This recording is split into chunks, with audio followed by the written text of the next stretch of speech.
What's up everyone, it's Dave from Ecom Crew. Whether you're running an e-commerce empire or a side hustle, a great third-party logistics provider, or 3PL can work wonders for your company. And that's what we're gonna look at today, is how to find a good 3PL. So what exactly is a 3PL? Well, a 3PL is a company that handles all of your fulfillment, from receiving your inventory in stock, storing your goods, picking and packing, and shipping your products when you make a sale. Some 3PLs even offer to label your items, kit an item, and do a bunch of other miscellaneous little tasks for you and your products. All right, let's look at the important things to consider when finding a 3PL. And the first one is size.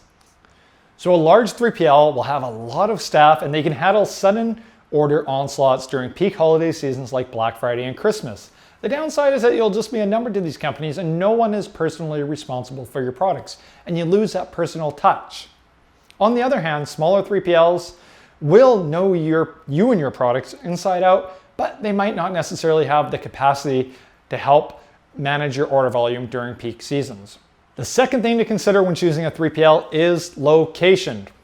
Now, location can matter for a few different reasons. First, you might want to find a 3PL close to you so you can actually go to the 3PL and check out your inventory when you need to. Second, there may be nexus considerations when it comes to sales tax.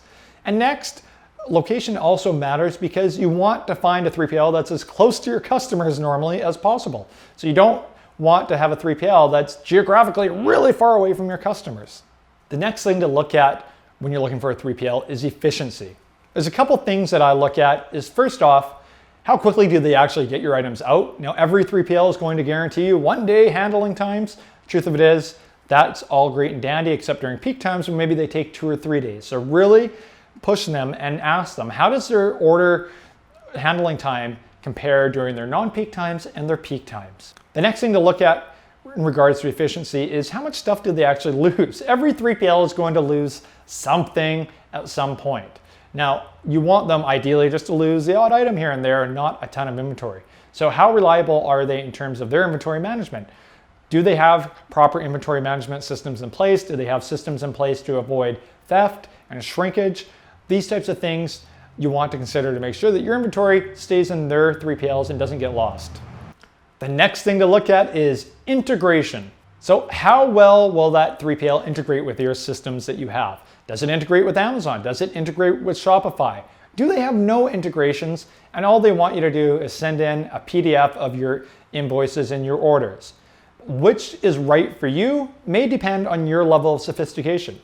For me and many of my brands, we actually prefer just emailing in PDFs rather than trying to integrate with all the different systems. It works for us. Maybe it doesn't work for you. Maybe it does work for you. But that's something that you want to consider. And finally, let's talk about pricing. Pricing is, of course, very important. Speaking from experience, you want to find a 3PL that actually knows how to charge you.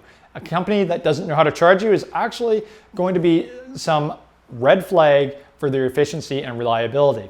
So there's going to be a lot of different charges that you have when you're using a 3PL, ranging from storage fees to labeling fees to pick fees to destuffing fees to actually receive your shipments from a container. Ideally, when you're sourcing out 3PLs, they're going to have a nice rate sheet that they can give you with a long, exhaustive list of all the different charges that they have for you, depending on what you need from them. The other way that 3PLs make money is by taking a percentage of the carrier discount that they get. So 3PLs do not pay the rack rate for UPS or FEDEX or other major carriers. Maybe they get a 20% discount, maybe they get a 25% discount, but they get some discount. Some 3PLs will give you part of that discount, and some 3PLs will keep all that discount for themselves. You want to take a look at what rates they will charge you for sample shipments. So take a sample shipment, pretend you're shipping from New York to LA, and it's a 4-pound box. How much will 3PL 1 charge you? How much will 3PL 2 charge you? Take that into consideration when you're trying to determine what the best 3PL is for you and which one has the best rate. Now, as we're talking about 3PLs, the very best 3PL out there may actually be one that you're currently using, and that's Amazon FBA. FBA has multi-channel fulfillment, which allows you to have Amazon ship your products for non-Amazon orders like eBay and Shopify. Using Amazon as your 3PL has some advantages. The most important one is reliability. Amazon FBA is extremely reliable in terms of shipments. They do not miss a shipment, or at least very rarely. Second off, FBA is actually really competitive when it comes to prices. Their shipping fees are often the lowest of any 3PLs. So that's an important consideration. They also don't charge you for things like receiving rates. So when you ship stuff into them, they're not charging you a fee to receive those items. Now, there are some very big downsides to using FBA though. The big one is that you lose some of the branding. Amazon currently does not allow you to ship in a plain box. It needs to be an Amazon branded box. So do your customers who are buying from your website want to get an Amazon branded box in the mail? Does that make them kind of question your credibility and your authority?